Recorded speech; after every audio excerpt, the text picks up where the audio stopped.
Hello ನಮಸ್ತೆ. ನಾನಿವತ್ತು ತುಂಬ ಟೇಸ್ಟಿಯಾಗಿರೋ ಟೊಮೊಟೊ ಉಪ್ಸಾರು ರೆಸಿಪಿ ಮಾಡ್ತಾಯಿದ್ದೀನಿ. ನಾನು ಸ್ವಲ್ಪ ಮೆಟೀರಿಯಲ್ ತಂದು ಡ್ರೆಸ್ ಸ್ಟಿಚ್ ಮಾಡಿಸಿದೆ, ಅದ್ರ ಡಿಸೈನ್ ಕೂಡ ತೋರಿಸ್ತಾ ಇದ್ದೀನಿ. ವಿಡಿಯೋ ನೋಡೋದಕ್ಕೂ ಮುಂಚೆ ನನ್ನ ಚಾನಲ್ಗೆ ಸಬ್ಸ್ಕ್ರೈಬ್ ಮಾಡಿಕೊಂಡು ವಿಡಿಯೋ ನೋಡಿ. ಸಾಂಬಾರು ಮಾಡೋದಕ್ಕೆ ಒಂದು 4 ಟೊಮೊಟೊ ನಾನಿಲ್ಲಿ ಸಾಫ್ಟ್ ಆಗೋ ತನಕ ಬೇಯಿಸ್ಕೊತಾ ಇದ್ದೀನಿ. ಈ ಸಿಪ್ಪೆ ಪೀಲ್ ಮಾಡೋಷ್ಟು ಸಾಫ್ಟ್ ಆದರೆ ಸಾಕಾಗುತ್ತೆ, ಬಟ್ ಸಿಪ್ಪೆ ಪೀಲ್ ಮಾಡಬಾರ್ದು. ಟೊಮೊಟೊ ಸಾಫ್ಟಾಗಿ ಬೆಂದಮೇಲೆ ಸ್ವಲ್ಪ ತಣ್ಣಗಾಗೋದಕ್ಕೆ ಇಟ್ಕೋಬೇಕು, ಇಲ್ಲಾಂದರೆ ಗ್ರೈಂಡ್ ಮಾಡಬೇಕಾದ್ರೆ ಆರ್ಬಿಡುತ್ತೆ. ಸೊ ಅದಕ್ಕೋಸ್ಕರ ಆ್ಯಕ್ಚುಲಿ ನಾರ್ಮಲ್ ಉಪ್ಸಾರಿಗಿಂತ ಟೊಮೊಟೊ ಉಪ್ಸಾರು ಟೇಸ್ಟು ತುಂಬಾ ಚೆನ್ನಾಗಿರುತ್ತೆ. ಒಂದ್ಸಲ ಟ್ರೈ ಮಾಡಿ ನೋಡಿ. ಇವಾಗ ಟೊಮೊಟೊನ ತಣ್ಣಗಾಗೋದಕ್ಕೆ ಇಟ್ಕೊಳ್ಳೋಣ. ಇನ್ನೊಂದು ಕಡೆ ಖಾರಕ್ಕೆ ಬೇಕಲ್ಲ, ಸೊ ಅದಕ್ಕೆ ಸ್ವಲ್ಪ ಮೆಣಸಿನ್ಕಾಯಿ ಹುರ್ಕೊತಾ ಇದ್ದೀನಿ. ಇಲ್ಲಿ ನೀವು ಖಾರದ ಮೆಣಸಿನ್ಕಾಯಿ ಬೇಕಾದರೂ ಯೂಸ್ ಮಾಡ್ಬೋದು, ಬಟ್ ನಾನಿಲ್ಲಿ ಬ್ಯಾಡಗಿ ಮೆಣಸಿನ್ಕಾಯಿ ಯೂಸ್ ಮಾಡ್ತಾಯಿದ್ದೀನಿ. ಬ್ಯಾಡಗಿ ಮೆಣಸಿನ್ಕಾಯಿ ಹಾಕೋದ್ರಿಂದ ಸಾಂಬಾರು ಕಲರ್ ಅಂತೂ ತುಂಬಾ ಚೆನ್ನಾಗಿ ಬರುತ್ತೆ. ಇವಾಗ ಮಸಾಲೆ ಏನೇನು ಬೇಕು ನೋಡ್ಕೊಂಬರೋಣ ಬನ್ನಿ.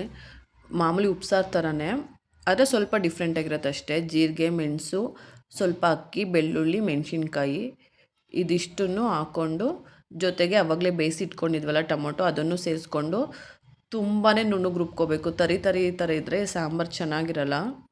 ಬ್ಯಾಡಗಿ ಮೆಣಸಿನ್ಕಾಯಿ ಯೂಸ್ ಮಾಡಿರೋದ್ರಿಂದ ಖಾರದ ಕಲರ್ ನೋಡಿ ಎಷ್ಟು ಚೆನ್ನಾಗಿದೆ ಅಂತ. ಆರ್ಟಿಫಿಷಿಯಲ್ ಕಲರ್ ಯೂಸ್ ಮಾಡೋ ಥರ ಬರುತ್ತೆ ಕಲರು ಬ್ಯಾಡಗಿ ಮೆಣಸಿನ್ಕಾಯಿ ಯೂಸ್ ಮಾಡಿದರೆ. ಸೊ ಅದಾದಮೇಲೆ ಒಂದು ಪಾತ್ರೆ ಇಟ್ಕೊಂಡು, ಒಂದು ಪಾತ್ರೆಗೆ ಒಂದು ಅರ್ಧ ಸ್ಪೂನ್ ಎಣ್ಣೆ ಹಾಕ್ಕೊತಾ ಇದ್ದೀನಿ ನಾನಿಲ್ಲಿ. ಎಣ್ಣೆ ಕಾದ್ಮೇಲೆ ಒಗ್ಗರಣೆಗೆ ಸಾಸಿವೆ, ಕರಿಬೇವು ಹಾಕ್ಕೊಳ್ಳೋಣ. ಆ ಚಿಟಪಟ ಅಂದಮೇಲೆ ಆವಾಗಲೇ ಗ್ರೈಂಡ್ ಮಾಡ್ಕೊಂಡು ಇಟ್ಕೊಂಡಿದ್ವಲ್ಲ ಖಾರ ಹಾಕ್ಕೊಂಡು ಹಸಿ ವಾಸನೆ ಹೋಗೋ ತನಕ ಸ್ವಲ್ಪ ಬಾಡಿಸ್ಕೊಳ್ಳೋಣ. ಅದಿನ್ನೇನು ತಳ ಅಂಟ್ತಾ ಇದೆ ಅನ್ಬೇಕಿದ್ರೆ ಆವಾಗಲೇ ಟೊಮೊಟೊ ಬೇಯಿಸ್ಕೊಂಡಿದ್ದು ನೀರಿತ್ತಲ್ಲ, ಅದನ್ನೇ ಮಿಕ್ಸರ್ ಜಾರ್ಗೆ ಹಾಕ್ಕೊಂಡು ಅದ್ರಲ್ಲಿ ಸ್ವಲ್ಪ ಮಸಾಲೆ ಇತ್ತಲ್ಲ ಅದನ್ನೆಲ್ಲ ಕ್ಲೀನ್ ಮಾಡಿಕೊಂಡು ಹಾಕ್ಕೊಳ್ಳೋಣ. ಸಾಂಬಾರನ್ನ ತುಂಬ ತೆಳು ಮಾಡ್ಕೋಬೇಡಿ, ಅಷ್ಟು ಚೆನ್ನಾಗಿರಲ್ಲ, ಸ್ವಲ್ಪ ಗಟ್ಟಿನೇ ಇರಬೇಕು. ಒಂದು ಕುದಿಗೆ ಬಂದಮೇಲೆ ರುಚಿಗೆ ತಕ್ಕಷ್ಟು ಉಪ್ಪು ಹಾಕ್ಬಿಟ್ಟು ಸಾಂಬಾರು ಒಂದು ಕುದಿ ಬಂದಾದಮೇಲೆ ಒಂದು 15 to 20 ಮಿನಿಟ್ಸ್ ಬೇಯಿಸಬೇಕು. ಯಾವುದೇ ಟೊಮೊಟೊ ಸಾಂಬಾರಾಗಲಿ ಕುದಿ ಬಂದಾದಮೇಲೆ ಸ್ವಲ್ಪ ಚೆನ್ನಾಗಿ ಬೇಯಿಸಿದರೆ ಸಾಂಬಾರು ಟೇಸ್ಟ್ ತುಂಬಾ ಚೆನ್ನಾಗಿರುತ್ತೆ. ಎಸ್ಪೆಷಲಿ ಟೊಮೊಟೊ ಉಪ್ಸಾರು ಅಂತೂ ಕುದಿ ಬಂದಮೇಲೆ ಒಂದು 20 ಮಿನಿಟ್ಸ್ ಬೇಯಿಸಿದ್ರೇ ಅದು ಟೇಸ್ಟ್ ಜಾಸ್ತಿ ಆಗೋದು. ಒಂದು ಸಲ ಟ್ರೈ ಮಾಡಿ ನೋಡಿ, ತುಂಬಾ ಚೆನ್ನಾಗಿರುತ್ತೆ ಟೇಸ್ಟು. ಹಪ್ಳದ ಜೊತೆ ನೆಂಚ್ಕೊಂಡು ತಿಂದರೆ ತುಂಬಾ ಚೆನ್ನಾಗಿರುತ್ತೆ. ಬಟ್ ನಾನಿಲ್ಲಿ ನೈಟ್ಗೆ ನೆಂಚ್ಕೊಳ್ಳೋಕೆ ಅಂದ್ಬಿಟ್ಟು ಸಿಂಪಲಾಗಿ ಎಗ್ ಬುರ್ಜಿ ಮಾಡ್ಕೊಂಡಿದ್ದೆ. ಅದಕ್ಕೆ ಒಂದು ಪ್ಯಾನ್ಗೆ ಸ್ವಲ್ಪ ಎಣ್ಣೆ ಹಾಕ್ಬಿಟ್ಟು, ಸ್ವಲ್ಪ ಅಂದರೆ ಒಂದು ಅರ್ಧ ಸ್ಪೂನ್ ಹಾಕಿದ್ದೆ ಅಷ್ಟೇ. ಖಾರಕ್ಕೆ ಕೆಂಪು ಮೆಣಸಿನ್ಕಾಯಿ ಮತ್ತು ಈರುಳ್ಳಿ ಹಾಕ್ಕೊಂಡು, ಈರುಳ್ಳಿ ಬೇಯೋದಕ್ಕೆ ಅಂತ ಸ್ವಲ್ಪ ಉಪ್ಪು ಹಾಕ್ಕೊಂಡಿದ್ದೀನಿ. ಈರುಳ್ಳಿ ಸ್ವಲ್ಪ ಸಾಫ್ಟ್ ಆಗೋ ತನಕ, ಕಲರ್ ಚೇಂಜ್ ಆಗೋ ತನಕ ಬೇಯಿಸ್ಕೊಂಡು, ಆಮೇಲೆ ಅದಕ್ಕೆ ನಿಮ್ಗೆ ಎಷ್ಟು ಬೇಕೋ ಅಷ್ಟು ಮೊಟ್ಟೆ ಹಾಕ್ಕೊಂಡು ಮೊಟ್ಟೆ ಕ್ಲೀನಾಗಿ ಬೇಯಿಸ್ಕೊಳ್ಳಿ. ಆ್ಯಕ್ಚುಲಿ ಇದನ್ನು ಆಫ್ ಬಾಯ್ಲ್ ಥರ ತಿಂದರೆ ತುಂಬಾ ಚೆನ್ನಾಗಿರುತ್ತೆ, ಬಟ್ ನಂಗೆ ಆ ಸ್ಮೆಲ್ ಇಷ್ಟ ಆಗಲ್ಲ, ಅದಕ್ಕೆ ನಾನು ನೀಟಾಗಿ ಫ್ರೈ ಮಾಡ್ಕೊತೀನಿ. ಹೆವಿ ಮಸಾಲೆ ಅಂತಲೂ ಅನ್ಸಲ್ಲ, ಮತ್ತು ತಿನ್ನೋಕ್ಕೂ ಮೈಲ್ಡಾಗಿ ಚೆನ್ನಾಗಿರುತ್ತೆ. ಮತ್ತು ಉಪ್ಪು ಈರುಳ್ಳಿಗೆ ಎಷ್ಟು ಹಾಕಿರ್ತೀವೋ ಅದು ಅಷ್ಟೇ ಸಾಕಾಗುತ್ತೆ. ಎಗ್ ಬುರ್ಜಿಗೆ ಸ್ವಲ್ಪ ಉಪ್ಪು ಜಾಸ್ತಿ ಆದ್ರೂ ತಿನ್ನೋಕ್ಕೆ ಚೆನ್ನಾಗಿರಲ್ಲ. ನಾನಿಲ್ಲಿ ಪೆಪ್ಪರ್ ಪೌಡರ್ ಕೂಡ ಯೂಸ್ ಮಾಡಿಲ್ಲ, ಬರೀ ಮೆಣಸಿನ್ಕಾಯ್ದು ಏನು ಖಾರ ಇದೆಯೋ ಅದು ಅಷ್ಟೇ ಯೂಸ್ ಮಾಡ್ತಾ ಇರೋದು. ಆ್ಯಕ್ಚುಲಿ ಆ ಥರ ಮಾಡೋದಕ್ಕಿಂತ ಈ ಥರ ಒಂದು ಸಲ ಟ್ರೈ ಮಾಡಿ ನೋಡಿ ಎಗ್ ಬುರ್ಜಿನ, ಸಿಕ್ಕಾಪಟ್ಟೆ ಚೆನ್ನಾಗಿರುತ್ತೆ. ಸೊ ಆವಾಗಲೇ ಹೇಳ್ದಂಗೆ ನಾನು ಸ್ವಲ್ಪ ಡ್ರೆಸ್ ಸ್ಟಿಚ್ ಮಾಡಿಸಿದ್ದೀನಿ ಅಂತ ಹೇಳಿದ್ನಲ್ಲ, ಅದು ಡಿಸೈನ್ಸ್ ತೋರಿಸ್ತಾ ಇದ್ದೀನಿ ಇಲ್ಲಿ. ಇದೊಂದು ಪ್ಯಾರೆಟ್ ಗ್ರೀನ್ ಕಲರ್ ಡ್ರೆಸ್ಸು.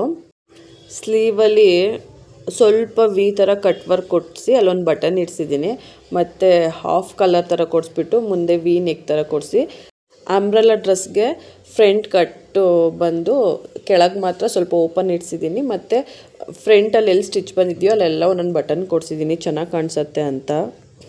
ಈ ಮೆಟೀರಿಯಲ್ನ ನಾನು ಚಿತ್ರಕಲಾ ಪರಿಷತ್ತಲ್ಲಿ ಒಂದು ಎಕ್ಸಿಬಿಷನಲ್ಲಿ ತೊಗೊಂಬಂದಿದ್ದು. ಆ್ಯಕ್ಚುಲಿ ತುಂಬಾ ಚೆನ್ನಾಗಿದೆ. ಸೈಡಲ್ಲಿ ಪಾಕೆಟ್ ಕೂಡ ಕೊಡಿಸಿದ್ದೀನಿ. ಇಷ್ಟ ಇದ್ದವರು ಒನ್ ಪೀಸ್ ಡ್ರೆಸ್ ಥರನಾದರೂ ಯೂಸ್ ಮಾಡ್ಬೋದು, ಅಥವಾ ವೈಟ್ ಕಲರು ಪ್ಲಾಜೋ ಪ್ಯಾಂಟ್ ಜೊತೆ ಮ್ಯಾಚ್ ಮಾಡಿದ್ರೆ ತುಂಬಾ ಚೆನ್ನಾಗಿರುತ್ತೆ. ಸ್ಟಿಚ್ ಮಾಡ್ಸೋಕ್ಕೆ 400 ಕೊಟ್ಟೆ. ನೆಕ್ಸ್ಟ್ ಇದು ಬಂದು ಫುಲ್ ಸ್ಯಾರಿ ತೊಗೊಂಬಂದಿದ್ದೆ, ಮತ್ತು ಬಾಡಿ ಪಾರ್ಟ್ಗೆ ಮಾತ್ರ ಎಕ್ಸ್ಟ್ರಾ 1 ಮೀಟರ್ ಮೆಟೀರಿಯಲ್ ತೊಗೊಂಬಂದಿದ್ದೆ. ಫುಲ್ ಸ್ಯಾರಿ ಯೂಸ್ ಮಾಡಿರೋದ್ರಿಂದ ಎಷ್ಟು ಫ್ಲೇರ್ ಆಗಿದೆ ಡ್ರೆಸ್ ಗೊತ್ತಾ, ತುಂಬಾ ಚೆನ್ನಾಗಿದೆ.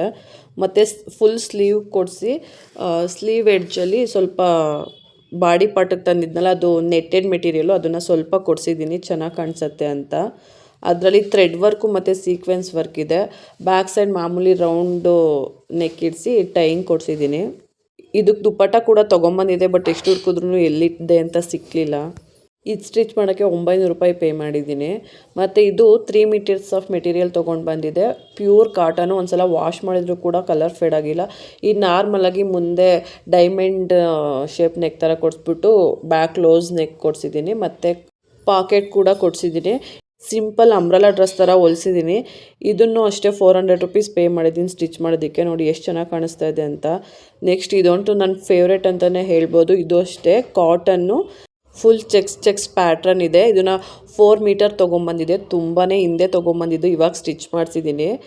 ಸ್ಲೀವಲ್ಲಿ ಫೋಲ್ಡ್ ಮಾಡಿ ಒಂದು ಸ್ಟಿಚ್ ಮಾಡಿಸಿದ್ದೀನಿ, ಒಂಥರ ಡಿಸೈನ್ಸ್ ಚೆನ್ನಾಗಿರುತ್ತೆ ಅಂತ. ನೋಡಿ ನಿಮಗೆ ಕಾಣಿಸ್ತಾ ಇದೆಯೇನೋ ಗೊತ್ತಿಲ್ಲ. ಮತ್ತು ಮುಂದೆ ಸ್ಕ್ವೇರ್ ನೆಕ್ ಕೊಡ್ಸಿದ್ದೀನಿ, ಹಿಂದೆ ಕ್ಲೋಸ್ ಇಡ್ಸಿದ್ದೀನಿ. ಮತ್ತು ಇದಕ್ಕೆ ಬಾಕ್ಸ್ ಪ್ಲೀಟ್ಸ್ ಕೊಡ್ಸಿದ್ದೀನಿ. ಬಾಕ್ಸ್ ಪ್ಲೀಟ್ಸ್ ಕೊಡ್ಸಿರೋದಕ್ಕೆ ಅದು ಫ್ಲೇರ್ ಎಷ್ಟಿದೆ ಅಂತ ಕಾಣಿಸಲ್ಲ, ಬಟ್ ಕೈಲಿ ಸ್ಟ್ರೆಚ್ ಮಾಡಿ ಇಟ್ಕೊಂಡ್ರೆ ತುಂಬಾ ಫ್ಲೇರ್ ಆಗಿದೆ ಅದು. ಇದಕ್ಕೂ ಕೂಡ ಪಾಕೆಟ್ ಇಡ್ಸಿದ್ದೀನಿ, ಫೋನು ದುಡ್ಡೆಲ್ಲ ಇಟ್ಕೊಳ್ಳೋಕ್ಕೆ ಚೆನ್ನಾಗಿರುತ್ತೆ ಆಚೆ ಹೋದಾಗ ಅಂತ. ಇದಕ್ಕೆ 450 ಪೇ ಮಾಡಿದ್ದೀನಿ ಸ್ಟಿಚ್ ಮಾಡಿಸೋದಕ್ಕೆ. ಇದೇ ಥರ ವೀಡಿಯೋಸ್ಗಾಗಿ ನನ್ನ ಚಾನಲ್ನ ಸಬ್ಸ್ಕ್ರೈಬ್ ಮಾಡ್ಕೊಂಡು ಫಾಲೋ ಮಾಡೋದು ಮರಿಬೇಡಿ. Thank you for watching.